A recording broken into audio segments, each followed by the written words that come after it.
स्वागत है आप सभी का इनोवेटिव कोचिंग सेंटर में। आज हम पार्ट थर्ड की बात करने जा रहे हैं, क्योंकि इससे पूर्व हमने पार्ट वन और पार्ट टू बात कर ली है, जो मात्र एक इंट्रो भर था, जो मात्र क्या था, एक इंट्रो यानी इंट्रोडक्शन के तक ही सीमित था, जिसके अंतर्गत हमने क्या जाना कि हड़प्पा सभ्यता क्या है। जिसके अंतर्गत हमने ये जाना था कि हड़प्पा सभ्यता क्या है, सिंधु घाटी सभ्यता क्या है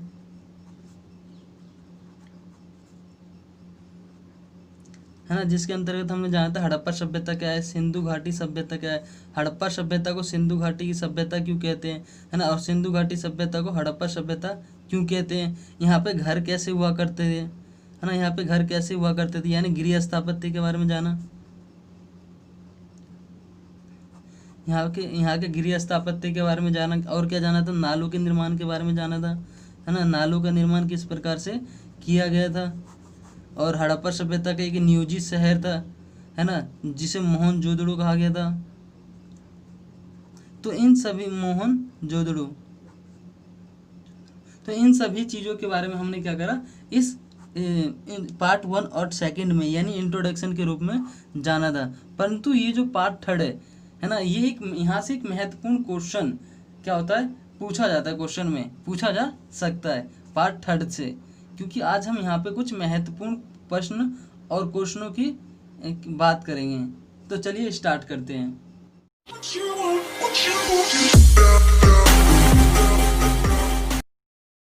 आज हम पार्ट थर्ड में सामाजिक भिन्नताओं का अवलोकन जानने की कोशिश करते हैं कि सामाजिक भिन्नताओं का अवलोकन क्या है।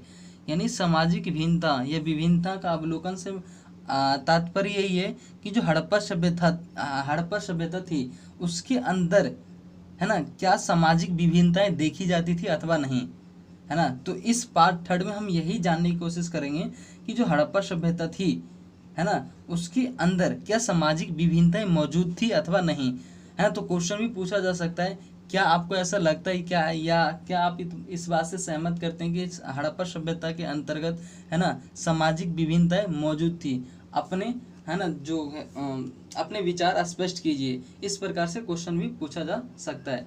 तो यदि हम बात करें सामाजिक विभिन्नताओं का, तो इसके अंतर्गत दो टॉपिक आता है मुख्य रूप से। एक है सावधान का तरीका, एक क्या है, सावधान का तरीका, और दूसरा है विलासिता की वस्तुएं।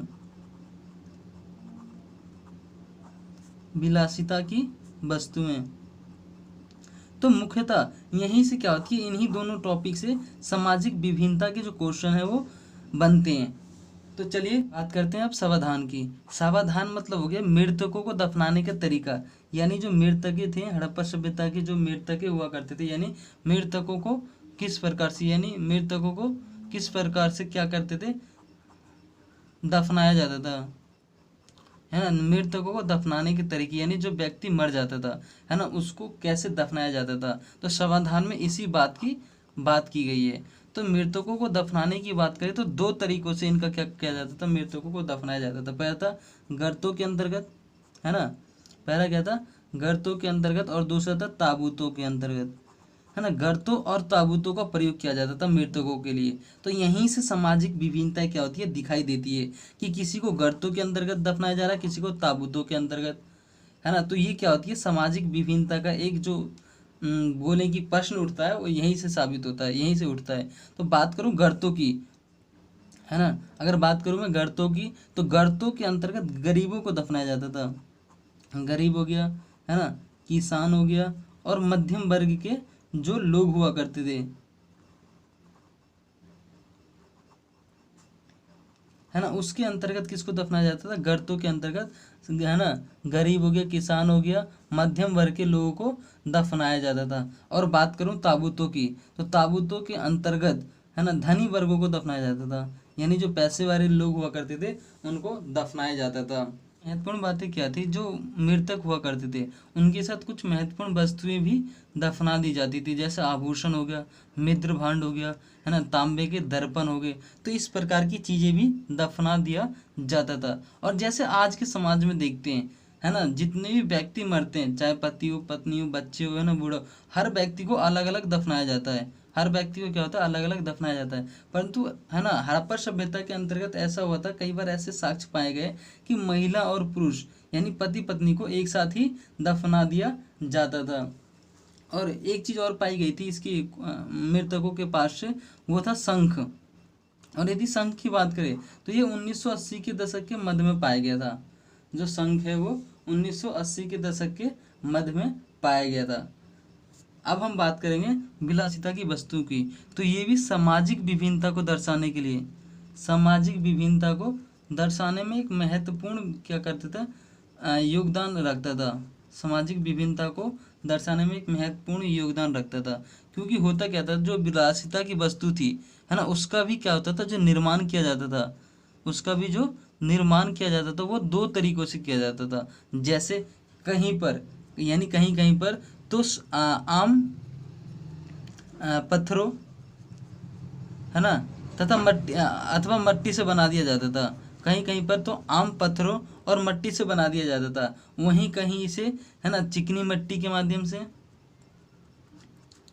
चिकनी मट्टी रंग, है ना, चिकनी मट्टी रंग, चिपचिपे पदार्थ,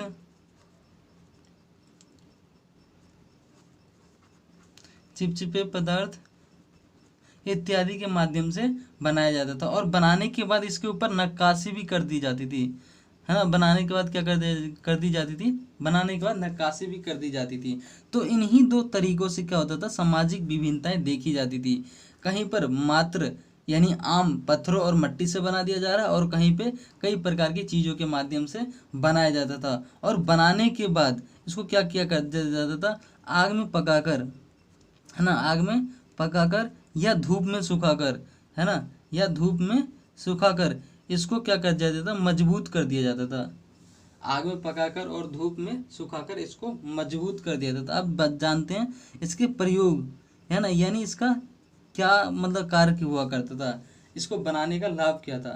तो इसको बनाने का लाभ ये था कि इसके अंतर्गत, है ना, जो विलासिता की वस्तु थी, इसके अंतर्गत कुछ महत्वपूर्ण चीज़ों को रखने का कार्य किया करते थे। जैसे कुछ, है ना, महत्वपूर्ण पदार्थ की बात करूं तो इसके अंतर्गत आ जाता है सबसे महत्वपूर्ण इत्र, यानी कुछ सुगंधित, है ना, कुछ सुगंधित चीज़ों को रखने की बात रखते थे।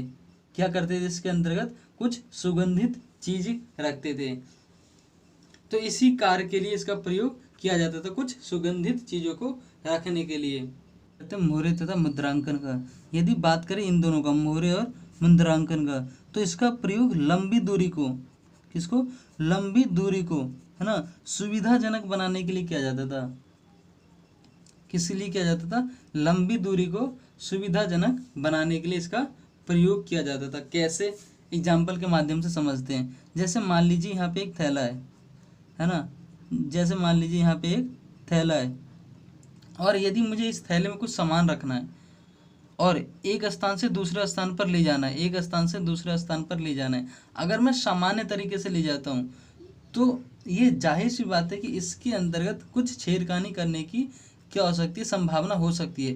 परंतु इस थैले के ऊपर मुख पे यदि मैं मट्टी का, है ना, लेप लगा दूं, है ना, और कुछ निशानी डाल दूं, तो जिसके माध्यम से क्या होगा, अगर इसके अंतर्गत कुछ छेड़खानी की जाती तो उससे मुझे पता चल जाएगा।